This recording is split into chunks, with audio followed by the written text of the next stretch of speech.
Well, I need the Hulk to carry it over there. Oh, my God, how funny. Too funny. Lou Ferrigno. Yeah, for God's sakes. Incredible Hulk. How about Lou Ferrigno? I can't believe the career this guy keeps going. I mean, he's got this handicap, and yet he keeps getting these great gigs, and now he's on the King of Queens, or... King of Queens. Yeah, King of Queens with Kevin James. Yeah, he's got a terrible hearing disability. Terrible, you know. But we've had him on before, and, I mean, he has really forged a nice career out for himself. I really thought he got pimped in the Hulk movie, by the way. He was a security guard for about 2 seconds. Anyway, let's get him on the horn here.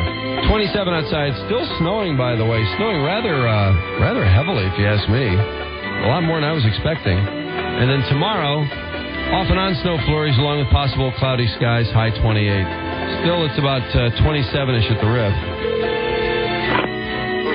Hey, Lou. Yeah. Drew and Mike, WRAF in Detroit. How you doing? Good morning. How are you doing, Lou? How's everything? Great. Hey, it was fun to see you in the Incredible Hulk movie. I know you just had a short role, but I picked you right out. It was the best part of the movie. Were you a little disappointed it wasn't a little bigger? Well, I had another scene, but they cut it because for some reason I think they don't want to take too much attention from the Hulk because the fact I played the original Hulk, and I guess because of the CGI, they were going back and forth deciding how to project the film. Oh, I don't know how anybody could have taken much attention from that Hulk. My God. Well, they learned their lesson, and they just know that. I think they're going to do another one. They'll probably have a different format. I think they're going to do a good job at it. What did you think of that guy, like when he was bouncing from mountain to mountain? Did you find that? Because I thought that was fun to look at, as outrageous as it was. But what did you think of that? I thought it was a great action, but I thought that it should have been more sympathetic. I mean, as far as the action, as far as the look of it, it looked great, but if he was more sympathetic, and if it had, a better storyline, I think it would have been a better movie. Uh-huh. Now, were you surprised in the original Hulk when they came to you and said, okay, we got this guy, Bill Bixby, and his clothes are going to start coming off his body. The next thing you know, we'll put you in the shot, and boom, there you are. Did you say, wait a second, guys, that's not going to work? Well, when I went for the audition, I knew the part was mine because at the same time I was training for competition, so I had to choose either the Hulk or train for the Olympia competition, which was only like 6 weeks away. But I knew that this was a once-in-a-lifetime opportunity, and I knew I wanted that part. And so I owned it when I went for the audition. And how tricky was it when Bixby, the clothes started, getting too small and all that, and then boom, how did they make that segue to there's Lou Ferrigno? What do you mean, like the transition? Yeah, from a technical standpoint, how did they do that? Did they just stop the camera and boom, put you in there? They shot in sequence because back then we didn't have the special effects we had today, so basically they shot in a different installment. Oh, okay. Well, it was a fascinating show. I guess Bill Bixby, I heard, was just the greatest guy in the world, too. He was. Yeah. You guys real close? Very. And he was like a father, like a mentor to me, and he was one of my favorite actors. So to work with him, we had a great relationship. And I can't say anything bad about him. Yeah. What a terrible tragedy. Oh, yeah. Too bad. Yeah, that's awful. That must have been real hard for you. Now, is there anybody on the King of Queens you want to say anything bad about? Nope, I love the people on King. Boy, that Lee Rebany, since she got all that work done, I thought she was cute before that, but she is just a knockout now. She's still a knockout. She's a knockout 24 hours a day. She's a doll. Isn't she? But, that's the part of the show I struggled with at first, was like, why would she be with that guy? Well, she's a very good actress, and he's a very good actor, so that's what makes the relationship unique because the fact they're opposite. Uh-huh. And Jerry Stiller, I've always thought he's one of the funniest guys and just terribly underrated in terms of what a great actor he is and how little credit he gets. How do you feel about Jerry? Oh, I love Jerry. But Jerry, he's been doing it for so long. I mean, such a lifetime. And Jerry, he's a hilarious guy. He's funny off the set or on the set. That's what I thought. Now this was really a great thing for you to get on this show. I mean, this show does phenomenal ratings. Were you surprised to get an opportunity like this? Well, I've done the show for 5 years. My wife Carla and I be on the show. And this is the very funny because it's the first time you have me on the show training them as a personal trainer. And it is so funny. You're going to laugh. You're going to pee in your pants.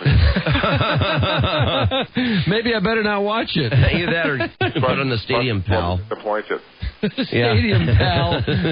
Well, yeah, we'll definitely look forward to that. By the way, we were curious if you watched Run, Arnold, Run. It was about Arnold Schwarzenegger and Maria Shriver. I haven't seen it, but I heard about it. Yeah. Did you hear good things or bad things? Well, the thing I gather, I think what I gather is like positive. It shows what Arnold's been through and what he did to overcome. Right. But you cannot duplicate the bodybuilder from the 70s or the pros. You cannot do that. Let me ask you this. One of the most famous things that Arnold is known for, especially these days, is a remark he made on Oprah where he said, a pump is better than sex. And of course, you're you have such a background in bodybuilding, of course. Would you agree with that statement? Well, I think he said those things because he wanted the movie to gather some attention. A pump is better than... It was quite a statement. I don't know about his sex life, but yeah. Well, I was just wondering in general if you found to be pumping iron to be as good as sex. don't get me wrong. I'm sure he enjoys it very much, and I'm not going to disagree with that. Yeah. It's better than... Yeah. Now, what did you think of? You were talking about bodybuilding in the 70s. Were there any steroids then? Yeah, you did under the doctor's care because back then it was legal, so everybody kind of tried them under the doctor's care. But drugs don't make champions, and now today it's just getting out of control. That's why the IFBB is trying very hard. The International Federation of Bodybuilders is trying very hard to control it and make sure that the athletes are well protected. Yeah. Lou, you were not a steroid user, were you? No. No. God, that's it. Which is amazing because, I mean, look at the things you accomplished. You were the youngest bodybuilder ever to hold the Mr. Universe title, which is incredible. Do what now? I'm under doctor's care, but the truth is that's why I'm 275 today. I'm still in great shape because of hard training. I've been doing it for 40 years, and I still maintain what I have. So you can bench 400, right? In 560 pounds, you could bench in your prime. Is that right? I can still bench 400 today. I did 560, but till today I could get 400 off my chest. Jeez. Wow. Good God. Now, Lou, what do you think will happen to these guys who are these steroid bloated freaks? When they're 50, 60 years old, what does the future hold for these people? To be honest with you, I don't know what these guys do. I'll point the finger at them because, you never know exactly what they're doing. But the thing is, if you train hard and maintain a good diet, I mean, you can go forever. But the truth is that sometimes it could be different things. It may not be steroids. It could be bad living. It could be recreation drugs. Who knows? You know what I'm saying? Mm-hmm. I don't know what they do with their personal life, but I know the current bodybuilders today, they're phenomenal. We're talking to Lou Ferrigno, Lou from the King of Queens, of course. And great episode, I guess. Lou's promising some pretty scary things to happen when we watch. But I wanted to ask you about Pumping Iron because it's such a classic movie. And I love Arnold Schwarzenegger. I've always been a big fan of his, and I'm glad that things are working out well for him as a politician. But I thought that movie would hurt him. I thought that somebody would really try to use that against him. Were you surprised that he didn't take a little heat over that? Well, at the beginning of the bodybuilding was a shadow sport, so I knew it was new. But so we just had to do what we had to bring out the personality of the sell the film. It wasn't about training. So basically, back then, the public started to accept this. So it's taken us a great leap and bounds. I guess, taking a hit on a doobie just isn't that big a deal nowadays, but it's just weird to have a politician on film doing something like that is quite unusual. Well, it's great because that's what you need to see, because most politicians, when you look at them today, they drink, they don't work out, and they don't look very young. But that's why it's a good example of what he's doing. Yeah, I suppose that's true. Well, Lou, listen, it's great to talk to you, and we'll be sure and check you out on the King of Queens. Keep up the good work. Thank you. Okay, Lou. And congratulations. Thank you. Bye-bye. Bye-bye. See you. Oh, it's weird talking to Lou. I know, it's always really strange. Yes, a pump is better than... Didn't really get that answer out of him, but... I don't know if he knew what that really... I'm not so pump sure either. is better than... Can you believe Arnold said that? I know, I can't believe that. On Oprah, and I can still see the face of Marie Shriver when he said that. She was horrified. Were there a few points where Lou just answered his own question? Yes, basically. I thought that last one you're asking him about the doobie, Lou just kind of went into a generic answer about bodybuilding. I totally agree. It's very possible. I don't know if he understood the question, to be honest. I don't know. Although it's crazy. These phone lines are very good. He heard us pretty good. I mean, he heard us pretty good. I mean, they pick up everything. Yeah. So. Yeah, that we do know. Well, Hey. But that Incredible Hulk thing, I never really felt like I got a great answer on that either. No. In fact, did he answer anything? No, I don't think so, actually, when you think about it. I don't think he really answered much of anything. Because I was just in a gentle way trying to suggest that the business of Bill Bixby and Lou Ferrigno, I mean, it's like, could they have found a bodybuilder that looked a little like Bill Bixby maybe? Or, put some glasses on him or something? I mean...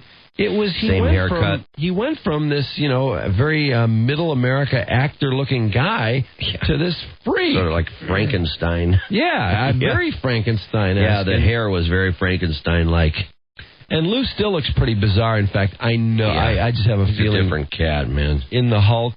The movie, yeah, which remember you guys made fun of because the Hulk was bouncing all over the. Yeah, it was ridiculous the way he's rubbing around. It was like he was on a rubber band bouncing all over the place. I really found it amusing though. I don't know why it was like stupid. I didn't regret going to the movie. I didn't feel like I got ripped off or anything. I was laughing at a lot of it.